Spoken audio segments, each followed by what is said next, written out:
believe it or not, it's 54 billion in revenues with advertising, the bulk of that, but this is a subscription business. So it's 54 billion. It's literally, with a rounding error of Disney, and by this year, they'll pass Disney in revenues, advertising subscription.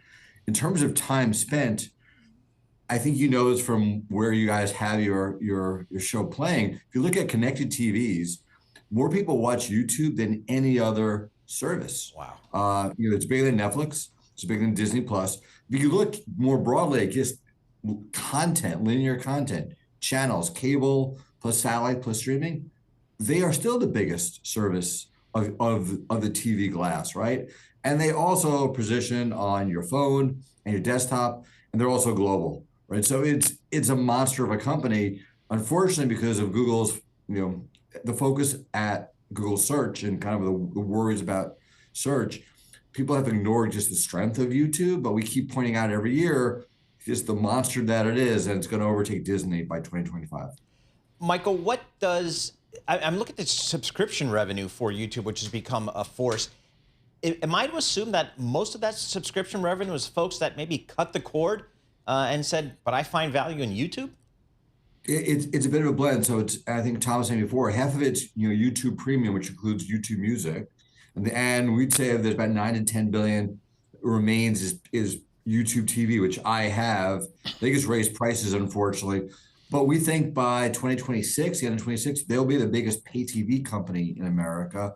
They will surpass Charter and Comcast. Right? They're adding 1 million subs a year, and everyone else is losing subs. So it's going to get to be a monster of a company on pay TV as well. Michael, I want you to talk to Entertainment Global Wall Street that listens to us. We thank all of you around the world, and particularly in LA and New York, glued to Lucas Shaw and Screen Time and what we're doing here with Paul Sweeney's leadership on entertainment. I'm going to pick on CNN just because Mark Thompson had a wonderful interview, I think in the New York Times 9 months ago, I'm guessing, where every other paragraph ended with the basic thought, we don't know what to do with YouTube.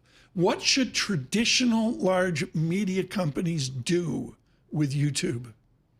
Yeah, Tom, you have no choice. YouTube is the platform, right? You have to do what you're doing. You have to basically use it for its fullest capabilities, right? So you have to basically program long form like you're doing.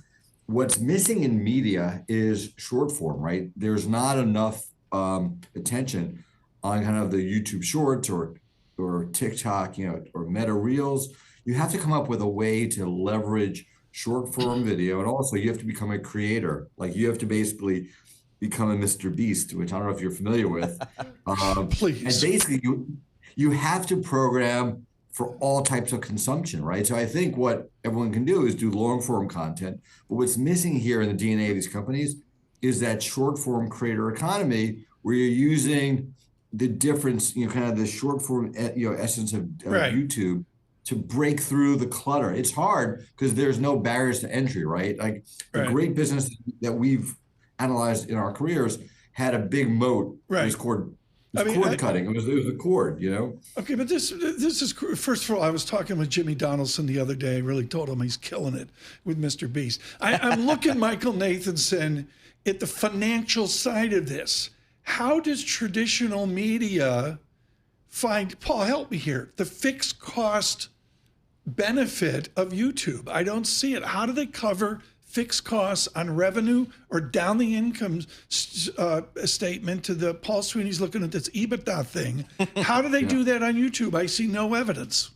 Well, Tom, you have to basically create an alternative studio, right? You have to invest in startups, and it's not going to be in your P&L, right? It has to be, to your point, the infrastructure of the companies we cover is just too large to make money in YouTube, but it has to be a confederation of small startups that you invest in, right? You have to basically think of this as a portfolio that you're investing in off to the side that's going to grow one day. I don't think they have the DNA, to your point, and the financial structure to play small ball, right? This is a small ball kind of approach.